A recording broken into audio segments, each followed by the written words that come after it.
Hey everybody, and welcome back to game week 5 of fantasy football. No, game week 4. Game week 5's next weekend, you idiot. Well, not even next weekend because it's international. Anyway, let's just start again, right? It's fantasy football, you know what it is. So, I've had a terrible season so far. However, this week, ladies and gentlemen, we are back. 66 smackaroonies, or points as they actually are. Yeah, very, very happy with the week so far. Well, not so far, I guess the week is over, so very, very happy with the week. I had to use my wild card. A lot of you guys kind of suggested it, and it had to be done. So who did I put in? I kept Guarita in goal. I figured Crystal Palace might be able to keep a clean sheet, and I think they'll keep a few this season, especially with some of the players coming back, but we'll get into them later. Alexander-Arnold, did they give? No, they didn't give him the goal, but they did give him the assist and a clean sheet, so that's 11 points for him. Harry Maguire, unfortunately, didn't get anything for us. Van Aanholt got a clean sheet, so I went for those three at the back. Maguire was actually really cheap. I think it's 5.5, and I could see him getting a few headed goals, you know.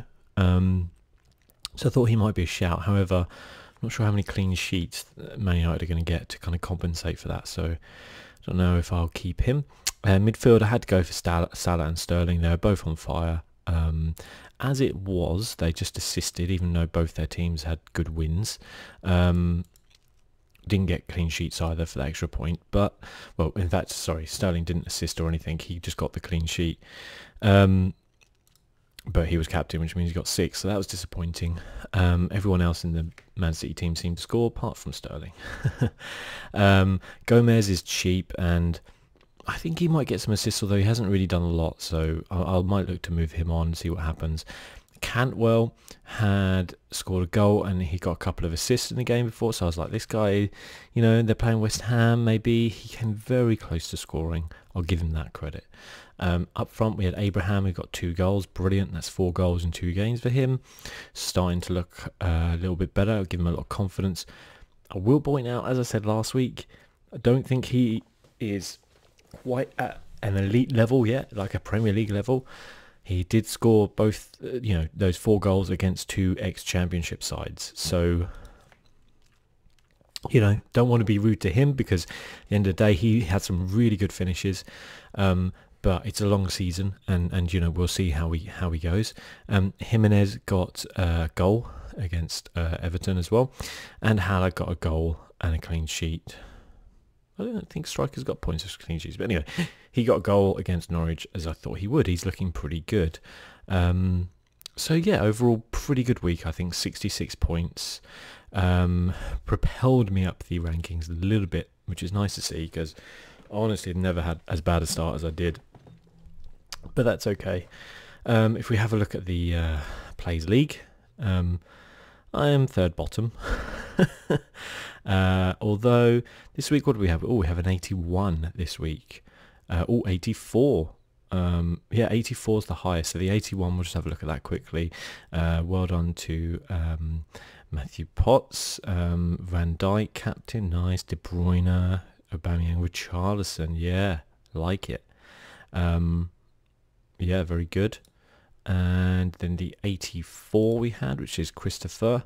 Well done to you. De Bruyne, Aubameyang, Abraham, Haller. That's a good front three, actually, to be fair. De Bruyne, Sterling. I can't believe you can afford all these guys, to be honest. Zaha, well, that was a mistake, clearly. Yeah, doing Mount, that's not a bad shout. Oh, Kelly on the bench, though. You're going to regret that, aren't you? Anyway, 57 was the average. And I think you guys are all doing pretty well, actually. Nobody seemed to have a complete shocker. So, yeah, well done. But let's get into why we're here, I guess, to talk about the games and see the upcoming games. Yeah, except the cookies. I'll live with the cookies.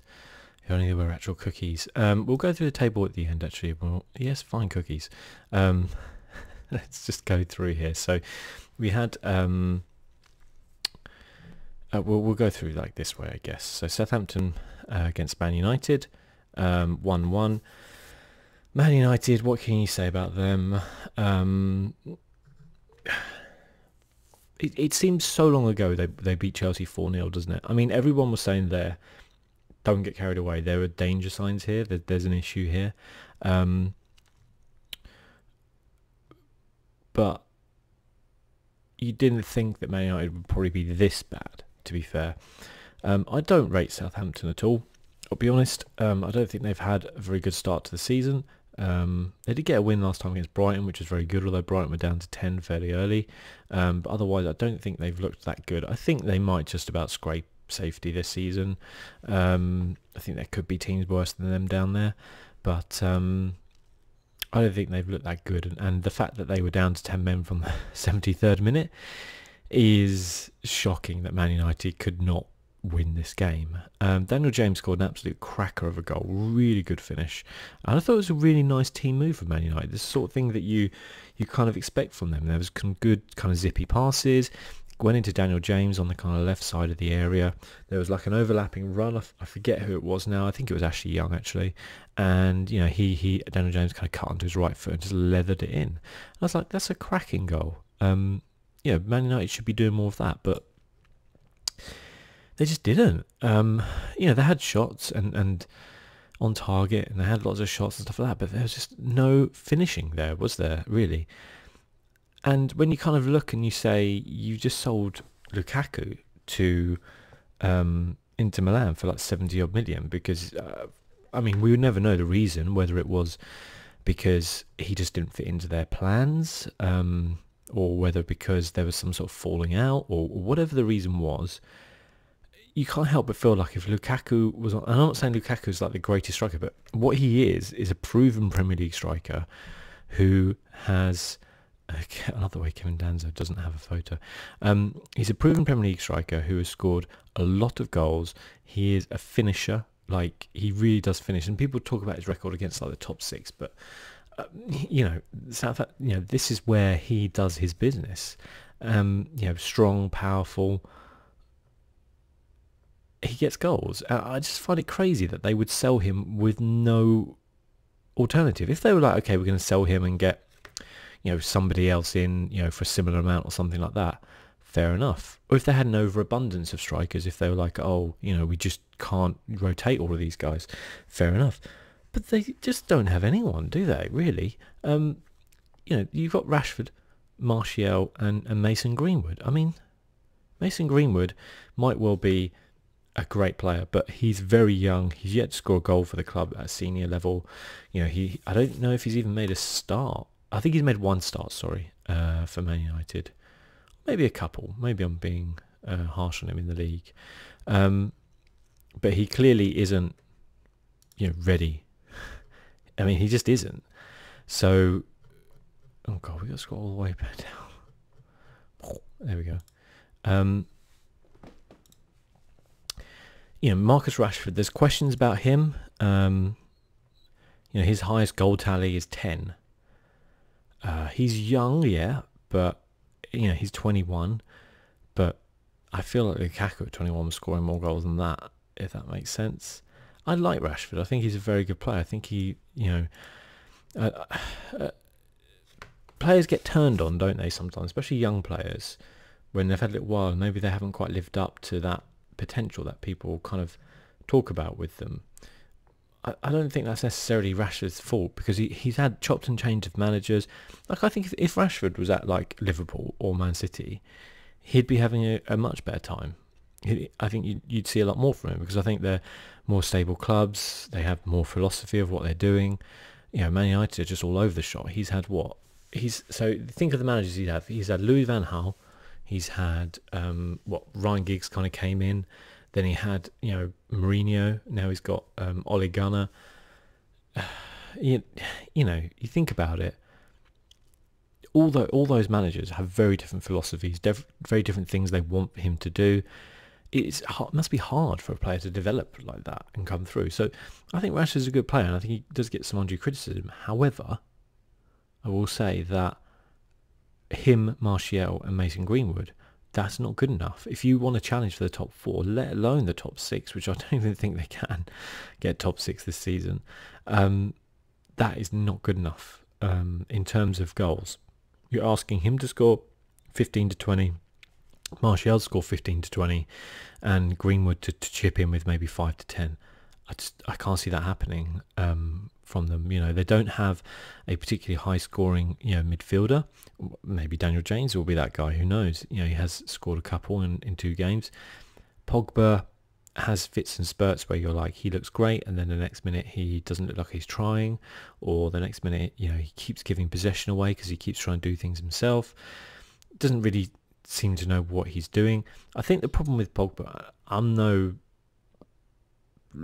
football expert, I'm not in his mind, but where he played his best football, no one would disagree, would be at Juventus. He had Pirlo and Marchisio alongside him.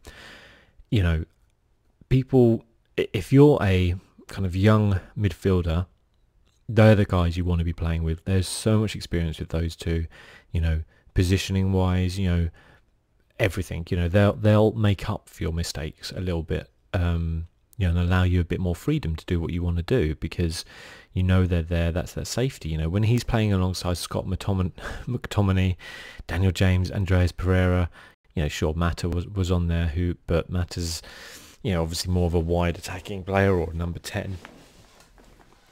He has to suddenly be the leader, and I'm not quite sure that he's ready yet to do that. I mean, how old's Paul Pogba? 24, 26 now.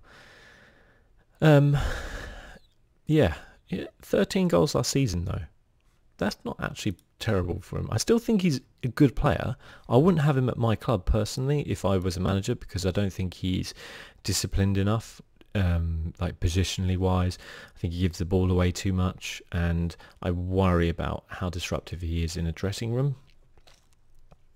Although I don't know him for certain, but there was clearly stuff going on with Mourinho which shouldn't have kind of got out into the public, which he might be just thinking to himself, he was kind of more just defending himself a little bit, but it is still a bit of a worry with the way he kind of reacted to that type of stuff. Although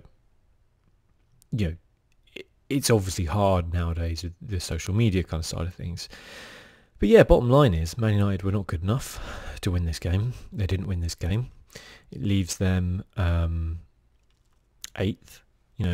That win at the start of the season seems a long way off, and coming up against a tough Leicester side next, which I kind of said from the beginning, I didn't think Ole Gunnar Solskjaer was the best person to come in. I think it stank of trying to appease fans a little bit, or trying to have a nice guy in after Mourinho. It puzzles me that the people who run Man United, who select the managers and who do that type of stuff and do the transfers, stuff like that, they seem to make so many mistakes, and I find it fascinating because they're clearly intelligent people, more intelligent than me, I would imagine, because they're at the top of their game. They're in those positions in one of the biggest clubs of the world, and they've got to that not because they are unintelligent, not because they are past custodians of the club or past players or something like that, but because they are at the top of their game. But they just seem to be so inept at what they do, make so many bad choices. You can argue and say Mourinho was a good choice as manager, and I would say that he was a good choice as manager for Man United, but they never backed him properly. You never got the feeling that they want Man United to play in this. The biggest problem with Mourinho and Man United, I'm going a bit off topic here, but hey, that's what we do here. Biggest problem with Mourinho at Man United was Pep Guardiola being at Man City, because if your neighbours, your literal city neighbours, your rivals, if they're playing this incredible football, getting all the plaudits, winning the league with this fantastic style of football, this the players that love their manager, everything's great there.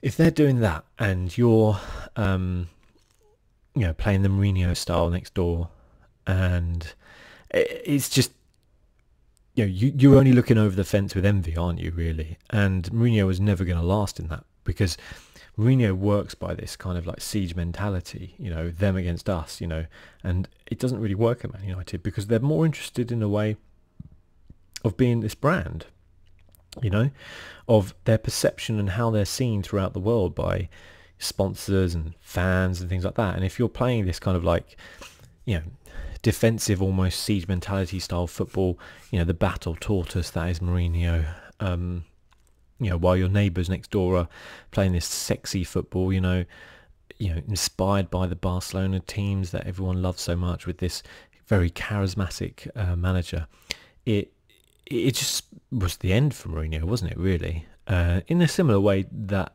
Pep kind of finished him a little bit in Spain. It was a similar thing, I guess. It was a bit different there because, Pep could work to that kind of like, we hate Barcelona kind of rhetoric a bit more than the kind of like the rivalry between Manchester City and Man United, because as much as people want to say like, oh, they're City rivals, the derby days are big, it is big, but on the scales that they are, globally, it isn't big.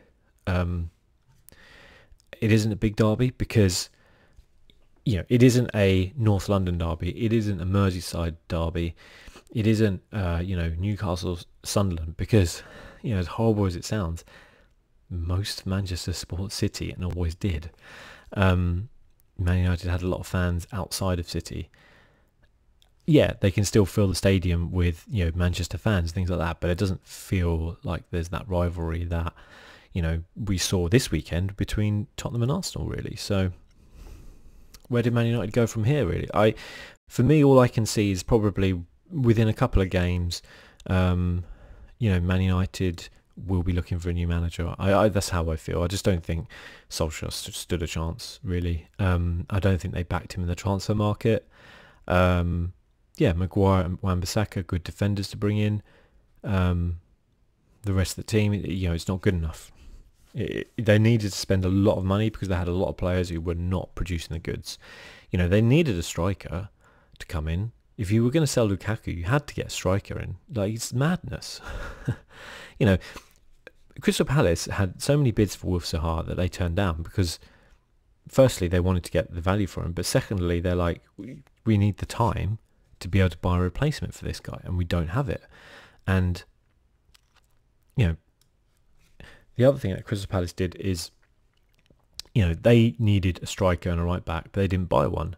The reason they're saying is because, the value was out of whack. Like, there was no value for money there, which a club like Crystal Palace need, because we don't have acres of money. You might say, well, you have 50 million for Wan-Bissaka, but you have to understand that we're also building a brand new stand.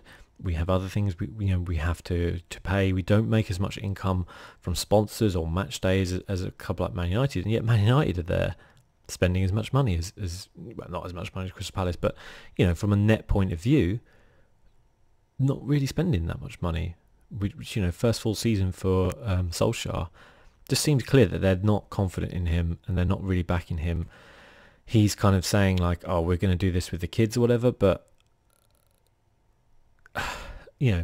I don't want to be Alan Hansen here and say you'll never win anything with kids, because you can, but I don't think the kids are good enough. They're certainly not good enough to beat a Man City or Liverpool to a league title, and I don't know if they're good enough to get them into the top four. I don't think they are, so we'll see how it goes. Who did Man United get in instead of Solskjaer? That's an even bigger question, isn't it? Who's going to be the next person along to, try and fail to get something out of a Victor Lindelof, who was terrible, really, wasn't he? Out of Marcos Rojo and Andreas Pereira, just doesn't look good for them, in my opinion. Chelsea 2, Sheffield United 2. Ooh, Chelsea. This one's going to sting, isn't it? You're 2-0 up at half-time against a promoted side. You're at home. Your striker's just bagged 2. Where did it all go wrong? there's clearly, I don't know what the problem necessarily is with Chelsea at the minute. Defensively, sure. That defensively they're not good enough. That seems painfully obvious. Azpilicueta has not been playing well. Going forward, they're looking okay. You know, we've seen Abraham get a couple. You know, his last 2 games. Mason Mount's looking good. Pulisic has not kicked on, well, not kicked on, but I don't think he's adjusted yet. You know, he's still not looking great. And they were just outfought by Sheffield United, and to be fair, outplayed in that second half. You know, it was a good Callum Robinson goal. The cutback just shouldn't have happened from Stevens. The Kurt Zouma own goal. I mean, Kurt Zouma's done a couple of them, hasn't he, now this season? Scored 2 own goals. Got to wonder whether or not he's good enough to play at this level. Christensen on the bench and played Tomori. Not quite sure that worked out. This midfield seems to be an issue. Seems to be a lot of talented players, but without Kante, they really do look like they're missing something there. I think Jorginho's a good player, but I think he needs like a Kante alongside him. There doesn't seem to be any protection for this back four whatsoever, and it's causing a problem. You know, if we go to the stats, yeah, you know, Chelsea should have been away. There was some good saves from Sheffield United, but Chelsea should have been, you know, that 2-0, they should have gone on in the second half. They just didn't play well in the second half. They really got outplayed. It's got to be worrying now. They're 11th. You know, if you take away the 4-0 to Man United, look, you know, we take that away. You know, 1-1 with Leicester is not the worst result. Leicester are pretty good at the minute. You know, they're third at the minute. They're unbeaten. That's not a terrible result. I'll say that much. It's not a great result, but it's not terrible. Just about beat Norwich, drew Sheffield United, 2 promoted sides that anybody who has top 4 ambitions, which Chelsea do, and they have a good enough squad to do it, have to win those games. Scraped it against Norwich in all honesty, and didn't manage to scrape it against Sheffield United despite being 2-0 up. You know, there's something not right there. It's going to take time. People are always like, well, will he have time? Will Frank Lampard have time? I think he will, because there was no, I think the transfer ban was the best thing that could have happened to him, because at the end of the day, you know, he probably from the beginning wanted to play like Mason Mount, etc. But if he'd have been able to buy people and didn't, then I think it'd be a lot more pressure on him now, because people would be like, oh, well, why didn't he sign somebody, or why didn't he sign a striker, or whatever. So I think it worked in his favour with the transfer ban. It's going to give him a bit more time. I think he'll make it to the end of the season. I think so long as Chelsea can stay in the top half and you can see some progress in the team. So in other words, as long as you can see them moving forward, playing better, you know, sorting out some of the errors they're making, then I think they'll be good enough. He'll be good enough to get through to next season, and maybe sign a few players in the summer. I think they can sign players in the summer, can't they? Yeah, I think it was 2 windows they had. I could be wrong, so you might have to correct me here. But yeah, not playing well. To give credit to Sheffield United, because they do deserve that. That takes guts to come back from there. A lot of teams would roll over at half time. They didn't. You know, they've got 2 draws, a win and a loss. They will be delighted, I think, with their start. 5 points from 4 games. They've got Southampton up next. That's a real chance for them to get some more points on board. They've scored 5 goals, which is pretty good. You know, one of the things that teams can often struggle with coming up is scoring goals. Well, they're given it a go, and you've got to say fair play to them. Whether they can keep that going, whether a couple of injuries come in through the season or whatever, and they start having some problems, we'll have to wait and see. But you know, they can be very proud, I think, to be in 10th right now. It's going to be a long season though for them. You know, nothing right now is set in apart from probably those top 2 potentially, and of course Crystal Palace in 4th.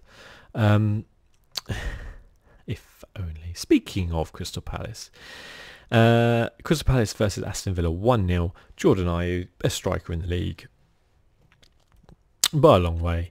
Don't know why we needed to go out there and spend the 50 million for Wan-Bissaka. We'll just pay 2.5 million and get Jordan Ayew. I said last week that Ayew's transfer fee paid for itself with the goal he got. Well, guess what? He's just paid it back 10 times over with that goal. And fair play to him, it was a good goal. And he has played well. It's not just scoring the 2 goals. He's played really well, worked really hard. I don't know if this is a turning point for him in his career, or that he's kind of thinking, this is my opportunity. Like, Crystal Palace don't have a striker. I'm here. Benteke is, don't know. This is my opportunity to, to step up at a decent side in the Premier League. And I think Crystal Palace are a decent side of the Premier League. And when you're playing along, with good quality players around him, like Zaha and players like that, who are going to set him up, then you do well. But he did very well to score that goal. It was a well taken finish, battling against 2 defenders, just a really good win for Crystal Palace. Now, Aston Villa, of course, had Trezeguet sent off after 54 minutes. A Wilf Zaha special of just taking it, just destroyed him, didn't he, really? People often talk about that Zaha, and this is the thing, like, people often say, like, oh, his stats aren't that good, look at him, he's got like 7, 9, 10 goals, the assists aren't that good. What they don't quite understand is he brings that to the side, which is like his ability to beat a man, and drag out yellow cards from players because he just has all the tricks and the explosive acceleration, the penalties he wins. Like, you don't see those stats as much, and he is very good at that. People often say he dives. It's a very unfair, I think, on him to say he dives, because he doesn't really. He gets fouled a lot. I think he's going to get better and better this season, and hopefully he does, because then we'll get more money when he inevitably goes at the end of the season. Cahill's looking like a decent signing as well, I think. Very happy so far. Saku came on. We haven't seen a lot of Townsend this season. I'm not quite sure why, whether or not Roy's just... he loves Jeffrey Schlupp. Hodgson loves Jeffrey Schlupp. To be fair to Jeffrey Schlupp, like, he gets a bit of stick, but he puts in a performance every single time. And we're leaving players like Max Meyer on the bench, Camarasa, Townsend, and we're getting the points there. So that was a hard-fought win for Palace. Obviously, a big talking point has to come right at the end. Aston Villa thought they'd got a goal back, and it was disallowed for what could only be, I guess, a dive from Jack Grealish. A lot of people have kind of been arguing about this and saying, oh, where was the VAR? What was this? What was that? I can't really give an opinion that isn't biased in any way. Like, I did feel like it was a dive. I didn't feel like it was a foul. And I think Jack Grealish is getting a bit of a reputation for somebody who does go down very easily, which will not be good for him, because I also feel on the other side, I think he is one of the most fouled players. Like, he was, I think, the most fouled player in the Championship last season. He will probably be Aston Villa's most fouled player. And when you combine that with, perhaps referees thinking that he's simulating a lot of it, then you have problems, because he's just going to get kicked about the pitch. So I kind of have sympathy for him, but I don't feel like the goal should have stood. I could be biased.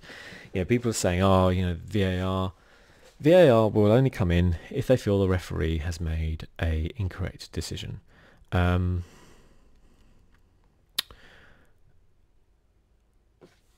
Well, clearly they thought he made the right decision. So you can say. But 2 shots on target, from Aston Villa. I'm sorry, but that's not good enough if you want to win a game. They would have been lucky, player sent off in the 54th minute. I think they would have been lucky if they'd have got a point there. So as much as they may cry that there should have been a penalty, I don't feel they deserve the draw personally. That puts Crystal Palace in 4th place in the Premier League. Yeah, okay, after that loss to Sheffield United, I didn't quite expect that. Spurs up next, who knows. Listen, I'm just happy that we're not down here, frankly, and that we've scored some goals, because I remember those past seasons. Oh, Jesus Christ. Yeah. So very happy at the minute as a Crystal Palace fan. I can't quite believe that we're actually in 4th. It's weird. I don't feel like we had the hardest start in the world. Everton is a tough game. It was a good draw, I feel. Terrible loss to Sheffield United. We should have got something out of that game. It was really bad. Played very badly. Hodgson made some tactical changes after that game, and we've had 2 wins. So, Roy Hodgson is a very underrated manager. He gets a lot of stick, I think, because of the England stuff and all that kind of malarkey, maybe the way he talks, maybe his age. He's an incredibly experienced manager, and Crystal Palace are very lucky to have him as their manager. We would be in all sorts of crap if he was not our manager right now, to be completely frank. Leicester, Bournemouth, really good win for Leicester. Fantastic goal from Jamie Vardy. Ball over the top, hits it, lets it bounce, and then just lobs the keeper. Really, really nice goal. He is looking very, very sharp this season. He had a torrid time under Claude Puel,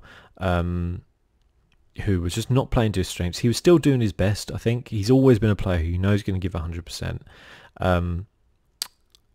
But clearly they were not playing to style. I think they're playing a little bit more to style now, and I think that's smart of Rodgers, because at the end of the day, if you do have a striker with the quality of Vardy, he's a really good finisher. He's almost like a talisman for the team as well. And 3 goals in 4 games this season. Couple in here. Very good win against Bournemouth.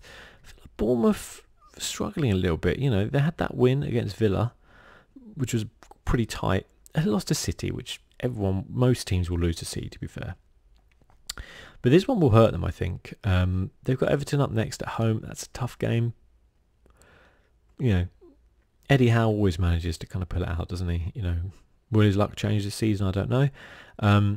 But yeah, overall, just a really solid performance. Tielemans, dropping from a side, and he scores, of course. They're looking like they're building a decent team. Leicester. I'm not sure whether or not they can. They've got some good depth as well on the bench when you kind of look at the players they could bring on. I'm not sure they've got the depth or the strength to, have a top 4 challenge. But I also kind of feel like the other teams who you would necessarily think were going to the top 4 are not looking particularly good. If you think Spurs, Man United, Arsenal, Chelsea, filling in the 4 spaces behind Liverpool, City, and they're not firing right now. So if Leicester can really just dig in, good win over Man United maybe next would really help them out. I kind of feel like they could get top 4. If they keep Vardy fit as well. I think that's a big one, because Ayoze Perez is a decent striker. They've got Iheanacho, but they're anywhere near as good as Vardy. So keep him fit, keep him happy, keep him scoring. They'll do well. But they have some really good players in there. And they don't really look like they've missed Maguire too much. I think Soyuncu, I think it is, has looked pretty decent since coming in. So yeah, they'll be chuffed, I think, with the start they've had. A couple of draws, and then a couple of wins. I will say, they've not had the toughest start. They haven't played a Liverpool, Man City, or Crystal Palace yet, so we'll see. I'm joking. But yeah, Bournemouth, as I said, I think they'll probably be okay, but they've got to be a little bit worried. They've leaked some goals, 8 goals so far. It's not great. Couple of losses. Everton next, tough game. We'll see from there, really. Man City, Brighton, 4-0 Man City. Not really much to see here, is there, really? Just Man City being Man City, or should I say Sergio Aguero just being Sergio Aguero, because he was just absolutely on fire. De Bruyne as well. Yeah, I mean, Man City are just a phenomenal team. Really phenomenal. And, you know, when they bring on a player like Silva, whose first touch scores, you know, other players they haven't even brought on, it's just sickening to see a team this good. We're lucky, you know.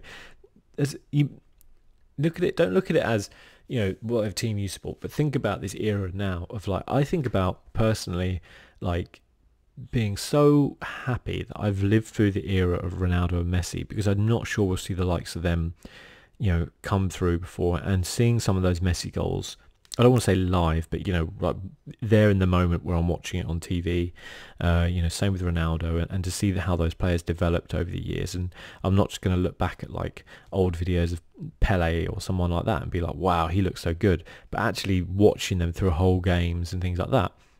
And I think we should be happy that we're seeing the era of Man City and Liverpool in a way, that they're, you know, this football almost perfected, you know, in a way of like these ideas and these styles, and teams just, you know, football shouldn't be this easy. Like, Man City should not be able to just wipe the floor 4-0 with Brighton, who are decently set up side, but they can, you know. Let's look at the stats. 53% possession. That's a lot less than I thought.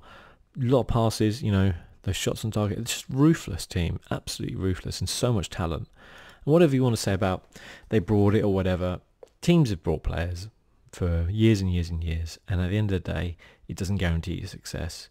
The style and the way they play is what is guaranteeing them success. They'll miss Laporte, but they've got players to bring on for him. So, yeah. They'll miss him a bit.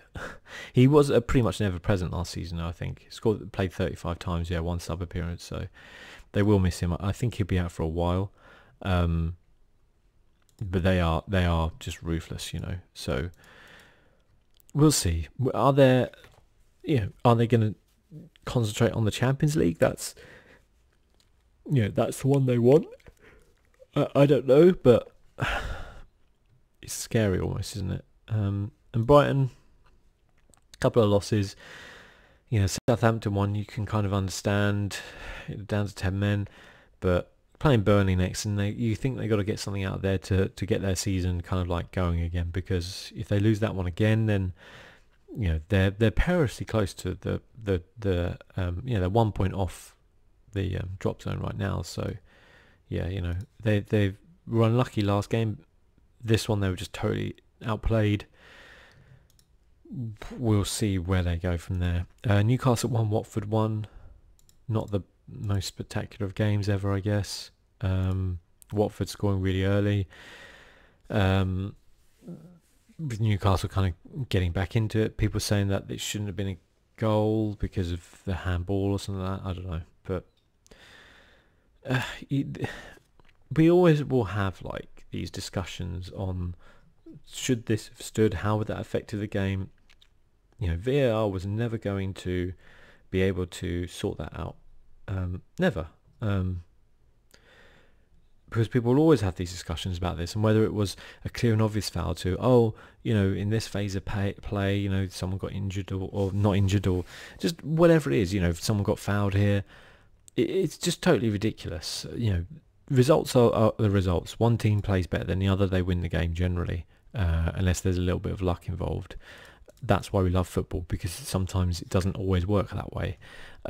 Sometimes the better team does lose the game. Sometimes miracles happen, and Crystal Palace beat Man City. It happens. The game would be boring if everything just went, you know, the way it should do. But people kind of like in trying to make it a perfect game, they're kind of destroying it in a way, and that's because people sometimes feel they get too invested in it. They don't look at the bigger picture. They're only, you know, their whole kind of basis of football is based around whether their team wins or loses. Like, so many times I see people, you know, talking about football, and they're like, oh, we were better than you. And it's like, you had no influence on that result. Nothing. Whether you, even if you went to the game, you had no influence on that result. If you didn't go, the team would have played exactly the same way. There is no influence there. I talk about Crystal Palace sometimes in say like the we, because I support the team, but I never feel like I have any influence over the team, and I never feel that the way the team is doing is any reflection upon me. If Crystal Palace win the league, of course I'm going to be delighted as supporting them for many years, but I won't feel like I'm a better person because Crystal Palace win the league. And I certainly wouldn't be, you know, I kind of think you know what I mean. The basic fact of the matter is, I think because people's obsession with winning and almost this social status of how their team does reflects upon them, that they either look for any excuse as to why their team lost, other than the fact that their team is just not good enough to win that game, you know, or they try, you know, or now we have this thing where because of all the arguments over it, we have VAR in to help, and then people moaning about that all the time now. Just stop moaning and enjoy the football. It's pretty good sometimes when you watch the games. I don't think this match was that good, to be honest, but there you go. West Ham 2, Norwich 0. Norwich, good start, but 1 win out of 4. Hate to say it, but I don't think Norwich are going to be staying up this season. You know, they've conceded 10 goals. It's the most in the Premier League this season so far, other than Chelsea, weirdly. Well, it is Chelsea are second, I should say, with 9 conceded. Chelsea have about as good a defence as Norwich right now. Yeah, West Ham are getting back into the swing of things. Bad loss on the opening day of the season to Man City, like really bad. Even if it's 5-0, I'm sorry, that is still pretty shameful away, you know, when you're at home, sorry. Then a draw with Brighton, and then getting a little bit more back on track. I think they'll beat Aston Villa. Haller's now got, what, 3 in 2? It was 3 in 3, I should say. 3 in 3 games, because I don't think he played the first game. And yeah, he's looking like a decent signing. Yarmolenko as well, cracking finish from him. He was injured for a lot of last season, so that's really good. And on paper they're looking pretty decent. With some good players they can bring on as well, you know, like Snodgrass and Fornals and players like that, you know, experience with Zabaleta, etc. So they're looking all right, actually, I think, West Ham. I don't think they're going to break into the top 4. I think they could potentially, if some other teams have a bit of a meltdown, they could crack the top 6, but I would imagine where they are now will be similarly where they finish. I don't know if that's going to be good enough for them, but I think that's where they finish. I don't think Norwich are going to stay up, to be honest with you. I think they just concede too many goals. You know, 3 losses in 4 games is not good enough to stay in the Premier League. Let's just say about Watford as well, actually. Watford are really struggling. That was their first point of the season after some bad losses. You know, Arsenal next. I think Watford are going to change their manager fairly soon. I think I said that last time. So Liverpool just swatting away Burnley like they're not even there, really. Just, who are you? Sorry, go away.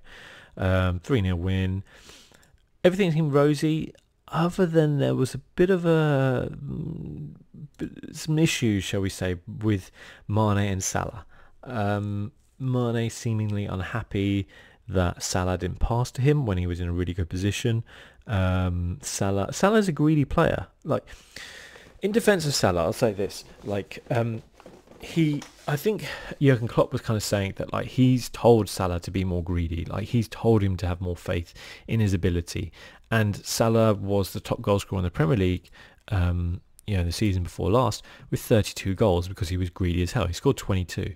So Salah is a greedy player. I don't, you know, I kind of understand Mane's point of view because he was in a way better position. You know, Salah's got 2 defenders on him and tries to turn them to get a shot off when Mane is literally unmarked. You know, you should pass there. So I understand Mane being frustrated, but I also kind of feel like this is Salah. Like, you've played with him for a while now. How do you not know this? I think it might be indicative of a slight shift in power where the praises are going to Mane a lot more, shall we say, than Salah recently. In so much as, you know, people are kind of saying, like, Mane's as good as Salah, which I do agree with. I think the front three are all like very, very good. I do think Mane and Salah are slightly better than Firmino, but not too far. I certainly wouldn't replace Firmino with anyone else. I think they all link up brilliantly. But I feel like before it was almost like he was the junior, almost to two of them. Well, not so much the junior, but like the junior to Salah, especially. And maybe there's a little bit of frustration in there where he maybe feels like he deserves, a bit more. So we'll see how that unfolds. It could be nothing and we don't hear anything at the end of the season. They're all smiles next game. It could be something which, as an undercurrent is, maybe there to work. I tell you one thing, if I was Pep Guardiola right now, I'd be stirring that pot big time. I'd be talking about them in the press conferences all day long about how Mane, deserves better, all this type of stuff, just stirring it right up. Because if he can cause a rift between those two, like as professional as they are, that will affect Liverpool, won't it? So we'll see where that one goes. I think, I think they'll probably be fine. And that's 4 wins in 4. They've got Newcastle next. Got, RIP Newcastle. They've scored 4, 2, 3 and 3. That was their first clean sheet, which was important for them, I think, as well. But, they're on fire right now as our Man City in a way, apart from that terrible draw with Tottenham. Which I say terrible, because for their levels, that is kind of terrible, isn't it? Then we come on to Sunday fixtures, where it was a pretty good Sunday, really, football, wasn't it? Everton beating Wolves 3-2. Wolves really not defending very well, I have to say. Very poor and just not really picking up their men a lot. And Richarlison and Iwobi, picking up space. Richarlison, I can't remember, I think it was his second goal. Just running in, or maybe it was his first. Cross comes in and Bolly just has no idea Richarlison's there and he's just kind of expecting the ball to come over, and then there's no shout from the player behind Bolly to say, hey, he's running in there, who should have been picking him up anyway. Richarlison just, heads in from there, really. I don't rate either of these teams, in all honesty. I think Everton's back line is a little bit dodgy. But I think definitely the Europa League has affected Wolves.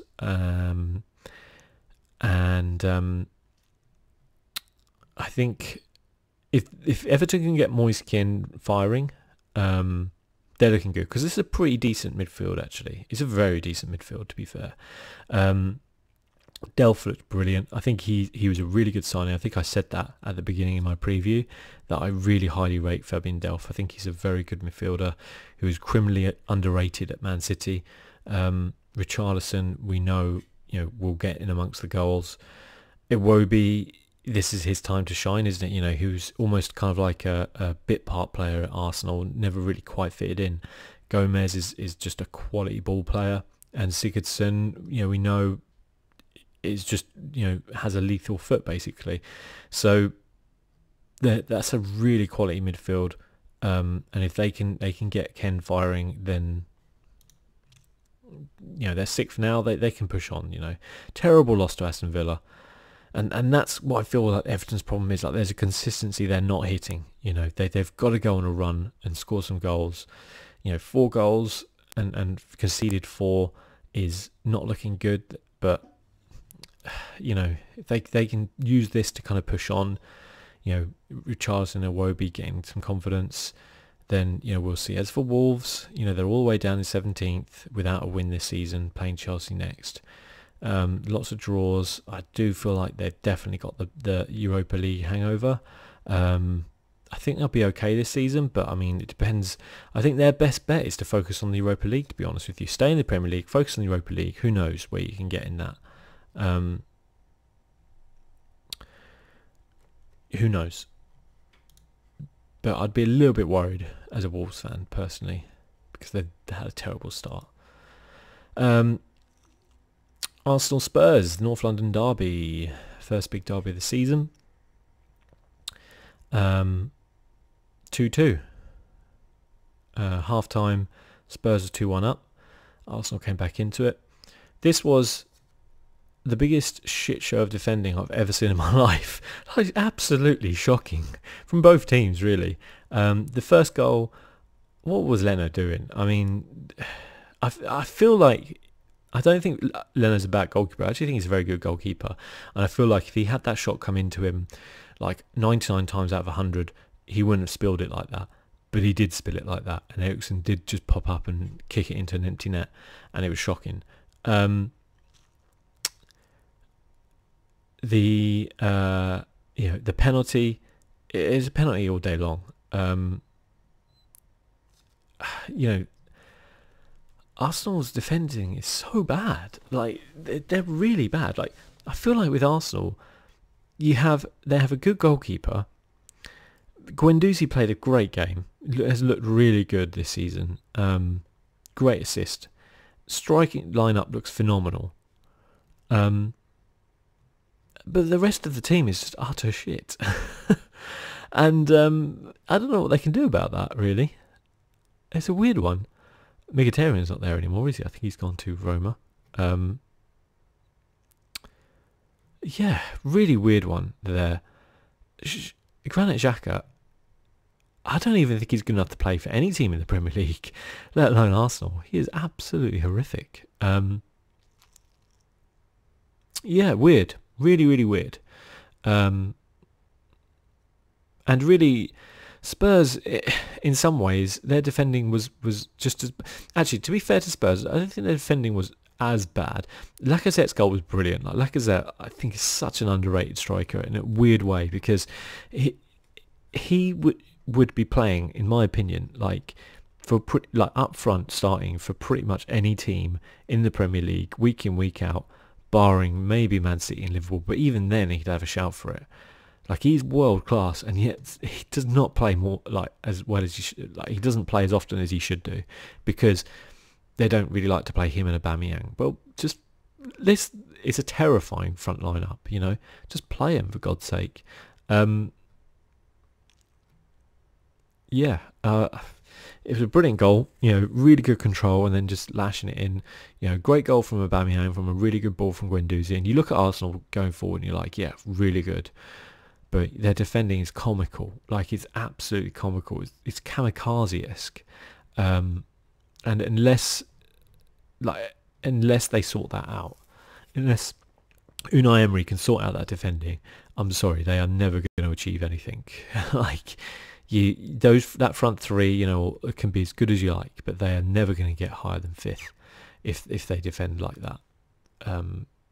They might be able to bully a few of the worst teams in the league, but they're just going to get wiped the floor with other teams around, like a Liverpool, for example. And people will cotton onto it as well. And they'll identify those weaknesses if they don't sort it out soon. As for Spurs, I mean, you look on paper and you see Spurs and you're like, that's a really good side. A lot of strength in depth as well on the bench now, which is not something you've often been able to say of Spurs. But they really let this one go, didn't they? Some bad defending, on their part. At the end of the day, they did hit the post. I feel like a draw was a fair result. Arsenal had a lot more shots overall, but on target it was pretty even.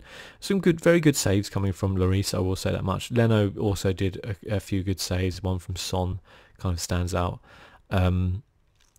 I felt 2-2 was a fair result, but I think on their day Tottenham should be winning this game, because the defending of Arsenal is so bad that, I mean, yes, Spurs also had some bad defending. Sanchez giving the ball away, and it was a weird one for Lacazette's goal, because it kind of stemmed from I forgot who it was. I think it was one of Alvaro Vertonghen, perhaps. I'm not 100% sure. People claiming for a handball after a great save from Lloris, and then kind of dithering a little bit, and then losing the ball, and then Arsenal kind of working it back in from there. So a weird one, but on paper I think they should be winning it. Should they have had a penalty late on? Did Harry Kane dive? That's a tough one. I don't think Harry Kane dived. Excuse me. I think so. For me, there's a difference between baiting a defender into making a poor challenge on you and diving. I think the latter is very clever forward play. Is it dishonest? No, because that defender's got to make that challenge. Is it the so-called dark arts a little bit? Yeah, it is a little bit. Is it something which necessarily is going to endear him to a lot of people? No, not really, but it might win him some football games. Diving is just, for me, straight up where there's no contact or not necessarily, there's no contact, probably more so, no contact, and you're making it look like there was contact, and you're trying to trick the referee into giving the decision your way. That for me is dishonesty, and rightly should get punished in the game. What Harry Kane did was he invited the player to make a challenge, hoping the player makes a clumsy challenge, which will then get him a foul. The player made the challenge, but it was deemed not to be clumsy. There was definitely contact there. It was deemed, not to be kind of clumsy, and he didn't get the penalty. I don't think it's necessarily terrible. I don't think he went down, clutching his leg, for it or whatever. Yeah, he did go down, but if a player runs into the back of him, he that entitles him to go down, I think, as a forward. That's the play. I think anybody who has a striker would kind of, want to see that. I think the difference between something like that and maybe Grealish's is I don't feel there was contact on Grealish there. So as a result, he's dived. He's dishonestly tried to deceive the referee. What Harry Kane has done is invited the player to challenge him, in the hope that challenge is a foul, which will then get him a penalty. There's lots of players who do that. It's that game of, striker v defender of, challenge me if you can in the area. And your name's not Granit Xhaka, because that was a shocker, absolute shocker. How the hell is he captain, by the way? Why would you make your worst player captain?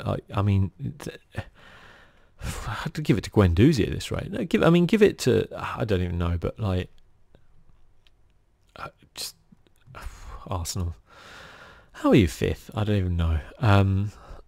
Yeah, Watford up next for Arsenal. You think Arsenal would win that on the form records and stuff like that? Watford are always a bit of a funny one though, aren't they?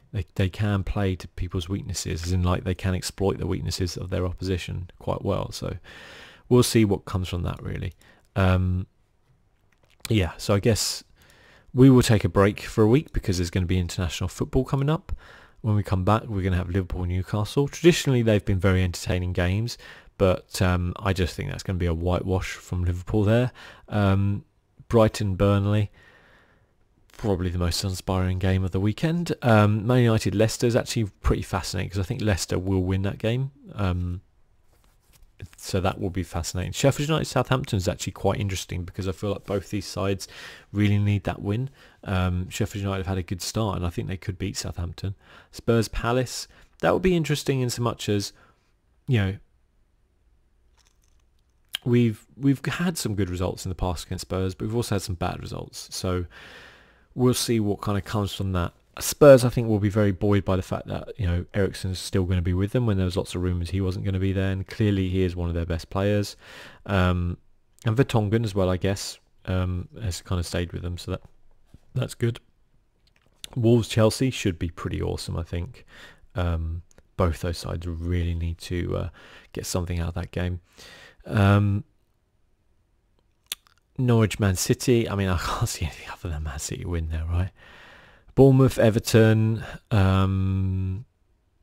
Everton need a win to kick on.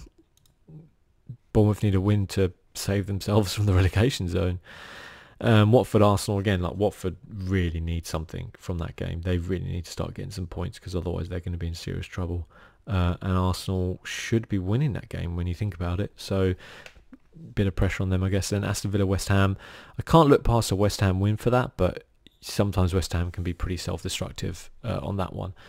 So I'm obviously not going to chop and change my team now because we've got, you know, an international break where players could get injured, etc. But we'll come back, you know, after that and have a look at how we did. And fingers crossed, I can continue to do a little bit better than I have done this season. And good luck to you guys too. Let me know what you think about the games.